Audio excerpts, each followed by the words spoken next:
पाक उच्चायोग में तैनात आईएसआई के जासूस अफसर को वापस भेजने के बाद भारत और पाकिस्तान के कूटनीतिक रिश्ते बेहद खराब हो गए हैं। इस बीच बड़ी खबर यह आ रही है कि भारत और पाकिस्तान दोनों ही अपने देश के उच्चायुक्तों को वापस बुला सकते हैं। पाकिस्तान उच्चायोग में आईएसआई के जासूस के पकड़े जाने के बाद से ही दोनों देशों के डिप्लोमेटिक रिश्ते तल्ख हो गए हैं। जासूसी के आरोप में भारत से निकाले गए आईएसआई जासूस महमूद अख्तर के जवाब में पहले पाकिस्तान ने सुरजीत सिंह नाम के अफसर को निकाला, फिर अपने 8 अफसर को इस्लामाबाद बुलाया और इसके बाद मीडिया में भारतीय उच्चायोग के 8 भारतीय अफसरों के नाम जाहिर किए। अब यह खबर है कि दोनों देश अपने उच्चायुक्तों को बुला सकते हैं, साथ में हाई कमीशन में तैनात स्टाफ में भी कमी की जा सकती है।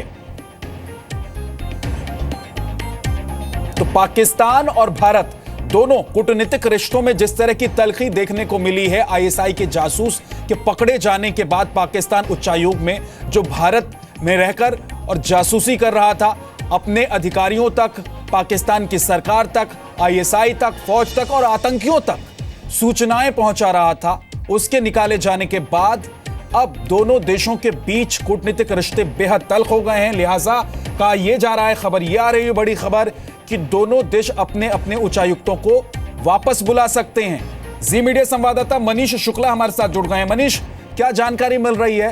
क्या यह कार्रवाई दोनों देश की तरफ से हो रही है और बातचीत करके दोनों देश एक दूसरे देश से अपने उच्चायुक्तों को बुला सकते हैं या फिर अपना अपना फैसला है दोनों देशों का?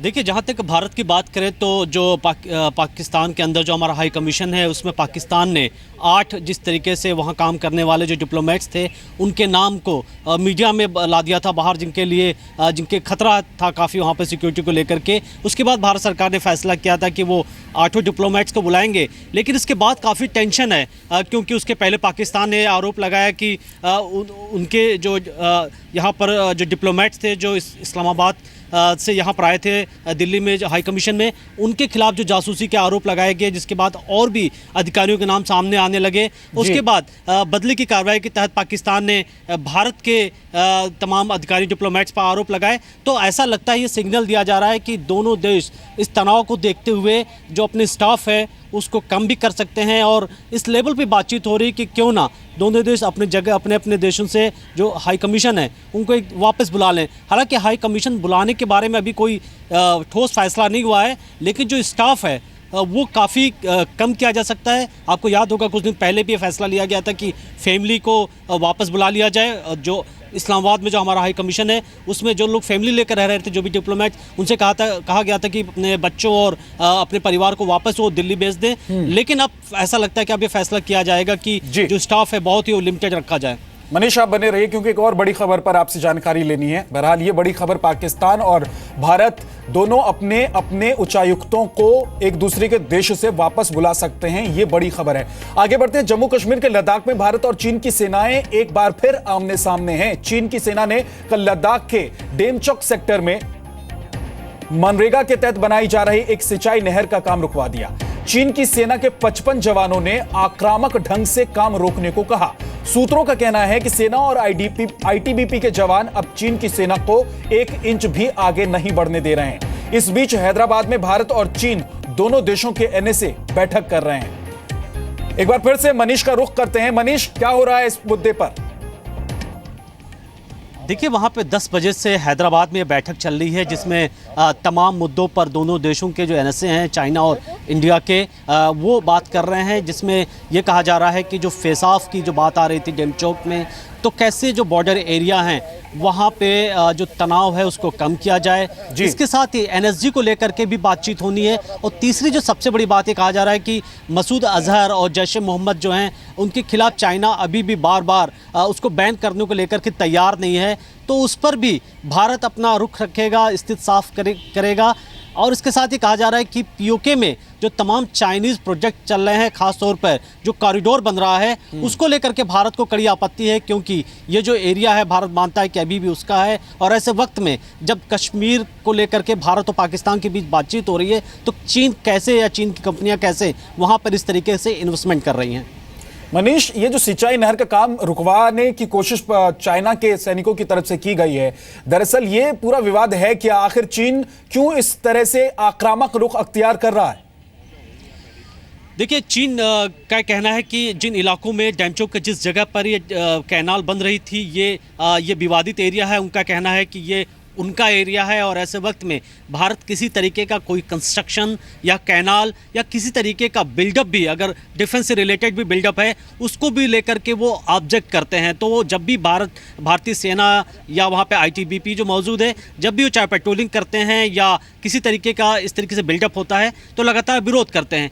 दूसरी तरफ उनको इस बात से दिक्कत है कि अरुणाचल प्रदेश में जिस तरीके से यूएस के एम्बेसडर रिचर्ड वर्मा गए जो तवांग फेस्टिवल में, और उसके साथ ही अभी हमने कल परसों C-17 ग्लोब मास्टर को वहाँ पर लैंडिंग कराई है अरुणाचल प्रदेश के मेचुका में, उसको लेकर के भी चीन को काफ़ी दिक्कत है कि भारत अरुणाचल प्रदेश में क्यों इस तरीके से बिल्डअप कर रहा है। तो ये तनाव जाहिर है बॉर्डर एरिया पे है, और इसीलिए भारत सरकार जो यहाँ NSA हैं और चीन के NSA हैं, दोनों मिल करके जो तनाव उसको कम करने को लेकर के। बहुत बहुत शुक्रिया मनीष शुक्ला आपका इस पूरी जानकारी के लिए। अब आपको आतंकियों के एनकाउंटर का सबसे बड़ा सबूत जो मिला है वो क्या है, आपको दिखाते हैं।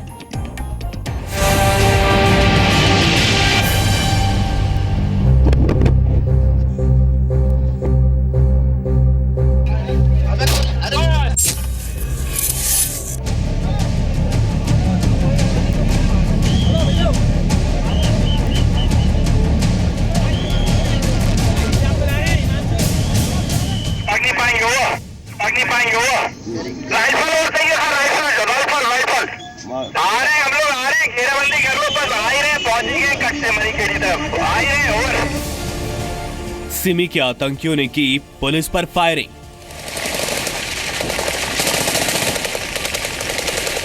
हो गई।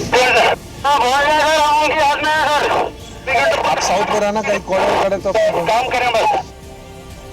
खुद को घिरा देख सिमी के आतंकियों ने की फायरिंग। उनने फायरिंग की है, छोड़ना नहीं अपने को। वो भी कर रहे हैं इधर से आपने ले लिया सर, उधर से दूसरी पार्टी आ रही है सर, फायर कर रहे हैं, इसका जवाब दिया जाए। पुलिस की जवाबी कार्रवाई में मारे गए सिमी के आतंकी। मतलब पोजीशन ले लेना ताकि एक दूसरे में कोई क्रॉस फायरिंग ना हो।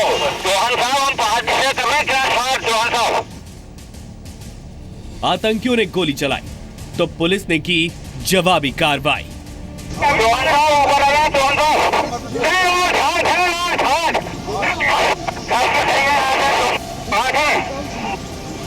चौहान अगर आप वहाँ रोको तो फिर इसके बाद हम ये नीचे से फोर्स ऊपर चढ़ाते हैं।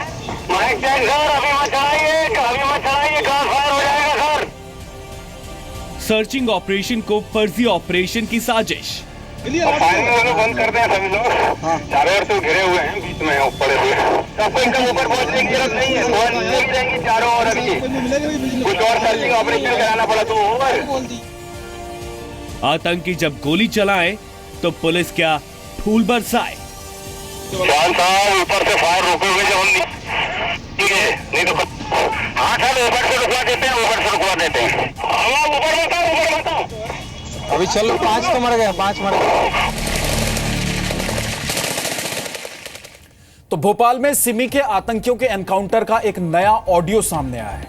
ऑडियो क्लिप में जिस जगह एनकाउंटर हुआ वहां मौके पर मौजूद पुलिस और कंट्रोल रूम में मौजूद पुलिस के बीच की बातचीत साफ सुनाई दे रही है।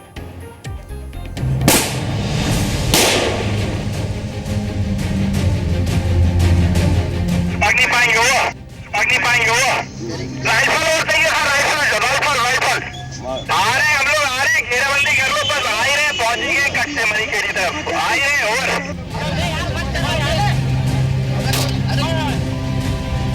भोपाल में सिमी के आतंकियों के एनकाउंटर पर हो रही सियासत के बीच एक ऑडियो सामने आया है, जिसमें साफ सुना जा सकता है कि जेल से भागे आतंकियों के पास हथियार थे और उन्होंने पुलिस पर पहले फायरिंग की थी।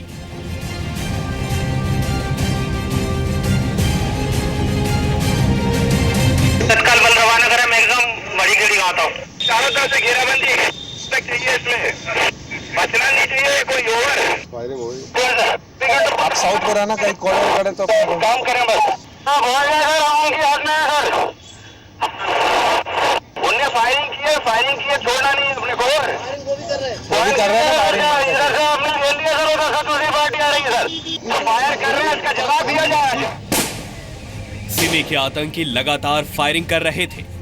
आतंकियों की गोली का सामना कर रहे जवान सुरक्षित रहे। कंट्रोल रूम से इसके लिए लगातार संदेश दिया जा रहा था। मतलब पोजीशन ले लेना, एक दूसरे में कोई क्रॉस फायरिंग ना हो। चौहान साहब, हम पार्टी से कर रहे हैं क्रॉस फायर। चौहान साहब 4-5 मर गए, 5 को गोली लग गई। भोपाल पुलिस ग्रुप में चलो शाबाश, कोई दिक्कत नहीं है, हम लोग पहुंच रहे हैं। चौहान साहब ऊपर आ जाए, चौहान साहब